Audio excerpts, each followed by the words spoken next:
Like and subscribe on the way in the door, my people. I hope you all are having a truly fantastic day today on this Tuesday.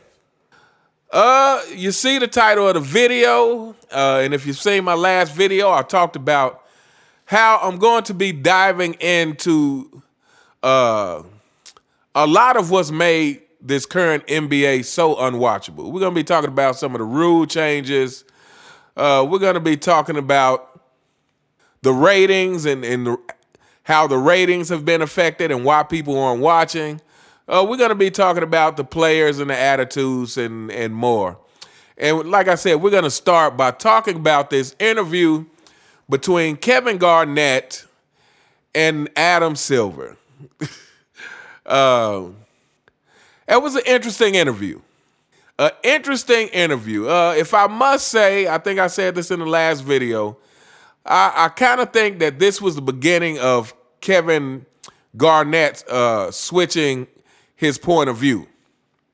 You know, of him hopping on the LeBron James train, of him hopping on this whole trying to prop up the modern era and, oh, these players are more athletic and all this. I kind of think this interview was the beginning of that. I mean, because, again, like I said, Kevin Garnett's whole vibe in this interview was, it was just different. But anyway, without further ado, let's check out this clip. There is no formula. There's no algorithm for that yet, at least. When I'm watching today's game, I feel like I'm downloading the latest play. And what I mean by that is, obviously we can go through each age and see the game and the style of how it's played. When I watch now, points are like 144, I think I saw the other night, and 125. And I remember being in some All-Star games where I think we scored maybe 144, 140. Like, is the high scoring working? Is speeding the game up? I asked this with a follow-up because I want to know, will there ever be a time in our lives where the hand check comes back? Is that going? Is this kind of the wave in which we're going now? I'll answer it coming from the fan in me, which is, and maybe data comes into play here because I can look at television ratings and other measures of interest. There was a point, I believe, probably in around the late 90s when the game became too physical. And I think we lost some of For our viewers, you mean? Yeah, and I think for our fans, from the aesthetic enjoyment of the game, where it de-emphasized the particular skill a player had and maybe weighted too heavily physicality, where a big, strong player could come in and prevent a incredibly skilled player from doing those kinds of things. I think of, not that he's a small guy, but a smaller player like Steph Curry can do on the floor. I think that when you think of some of his ability to shoot, his ability to move through the paint, that if guys could just bang him and knock him to the ground, as that was once the case in the league, I don't think that would be a better brand of basketball. Okay, so like I said, we're going to be going through this interview and talking about a lot of different stuff because they talk about a lot in this interview. Adam Silver talks about the in-season tournament and the play-in tournament and some of those different things. But let's start with this. So first of all, Adam Silver says that he feels like in the late 90s, defense became too physical. And that's, to me, that's very ironic. Because, again, 1998, the NBA ratings were the highest they have ever been in the history of the NBA. So, a couple of things. First of all, no matter what you think about the defense, if the ratings are as high as they've ever been, to me, that shows you that, the viewers are telling you something different. Secondly, again, if you watch my last video, 1998, the ratings were as high as they've ever been. 1999, a year after Michael Jordan is no longer in the NBA, the ratings take a huge drop. And really quickly, let me address this because a couple of people mentioned in the last video that they thought the ratings took a huge drop because of the shortened season, because of the strike season. The reason I didn't even mention that is because it's not like the ratings went back up the year after that. Like the ratings consistently stayed down after Jordan retired. So to me, you can't say it's because of the shortened season. What was it, 50 game season or whatever? Because like I said, once the ratings dropped, they never went back up except for, specific, like I said, the Kobe back-to-back series. Kobe had a good series and drew some viewers in for that series. But in general, the ratings stayed down and have been declining. Like I said, since 2020, they've been the lowest they've ever been. So, if you're going by 99 ratings to say that defense was too physical, well, that wasn't your answer. The answer is like I said, those casual fans and those non-basketball fans who started watching basketball because of Michael Jordan, because of the greatness of Michael Jordan, well, when Michael Jordan retired, those people stopped watching. It was Michael Jordan. And then the other thing he said is he felt like that physical defense de-emphasized a player's skill. And that, to me,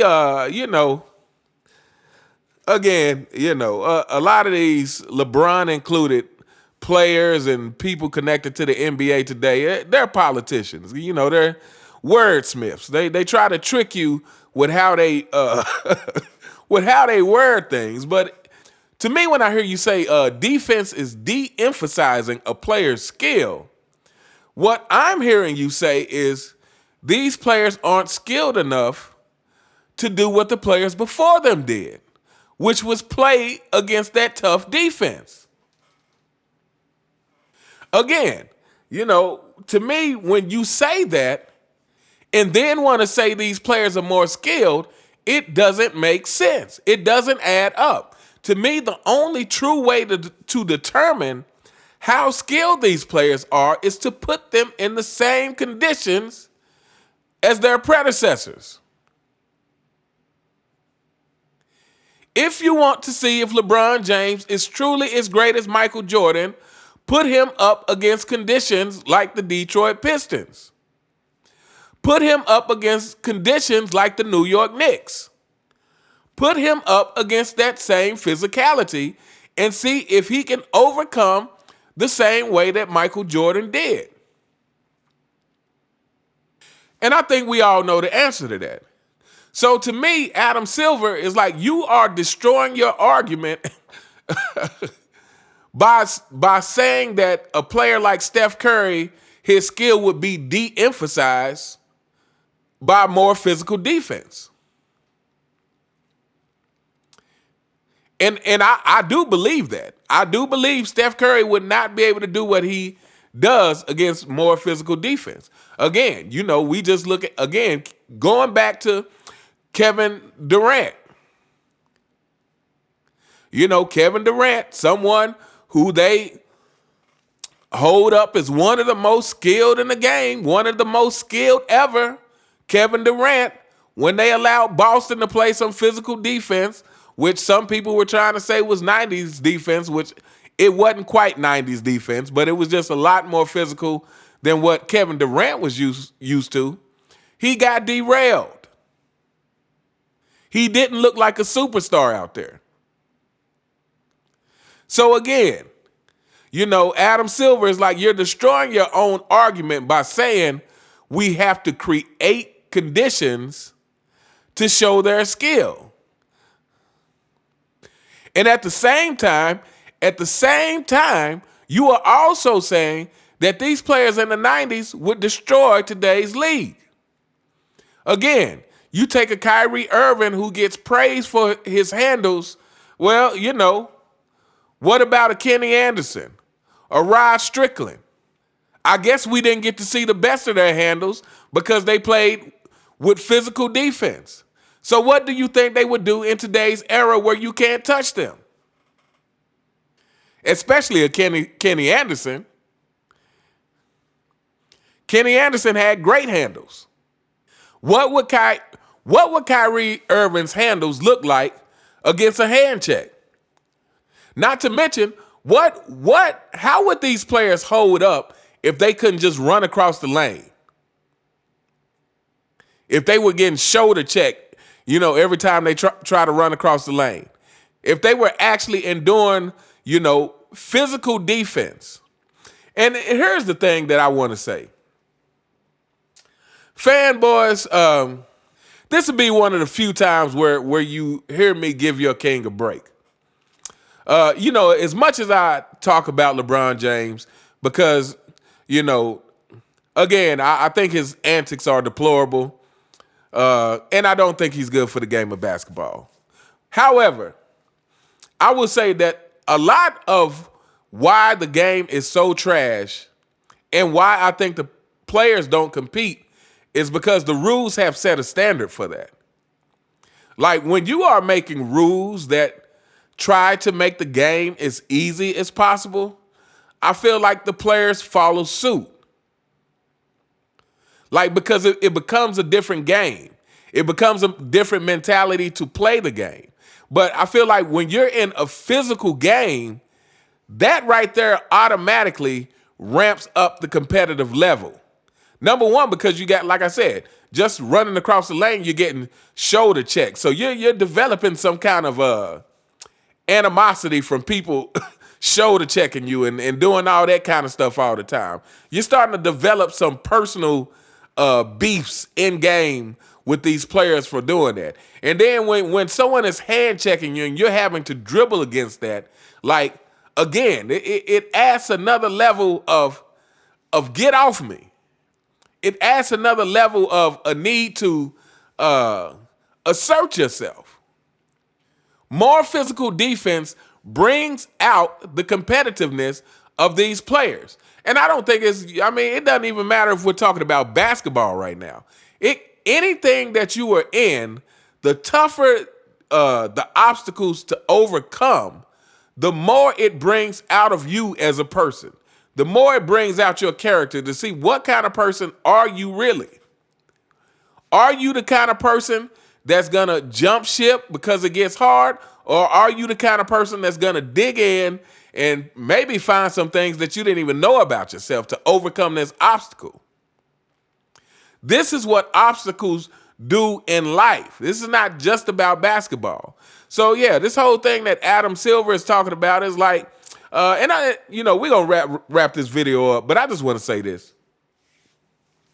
I really think that there is an ulterior motive of some kind of agenda, ultimately that Adam Silver is trying to push, because it doesn't really make sense. I mean, in this same interview, Adam Silver has said he has come across a number of fans and, people he know who complain about the game, saying it's too easy. So to me, when you have people telling you that, look, this is not working, and you are still insistent on pushing in this same direction, to me, that tells me it's something else besides actually trying to make the game better. Like you got something else up your sleeve. Because, and this is the last thing I'm saying, like with all these players scoring 40 and 50 and 60 points, again, it's not special anymore. Again, to me, that points to these players are able to do that because of the rules. Because it has been made so much easier. And I know you fanboys, and I know a lot of you diehard fans of the NBA today want to believe that these players are just so much more skilled. But if you use your logic, you have to admit that there is no way to determine that unless they play under the same conditions of previous players.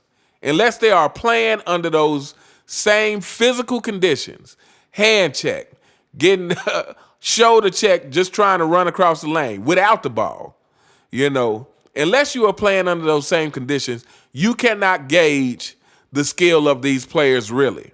As greater handles as Kyrie Irving has, if he comes under some physical defense, he may be derailed. So anyway, we going to wrap it up here. Let me know what you guys think in the comments. What do you think about what Adam Silver was saying in this clip here? What do you think about the whole notion of physical defense de-emphasizing a player's skill? Because to me, like I said, that was a very politician's wording to try to sugarcoat the fact that, hey, we just want the NBA to be like Candyland. We want we want stars and rainbows for everybody. We want it to just look good, you know. But anyway, let me know what you guys think in the comments. You all have a truly fantastic day, and I'll see you next time. All right.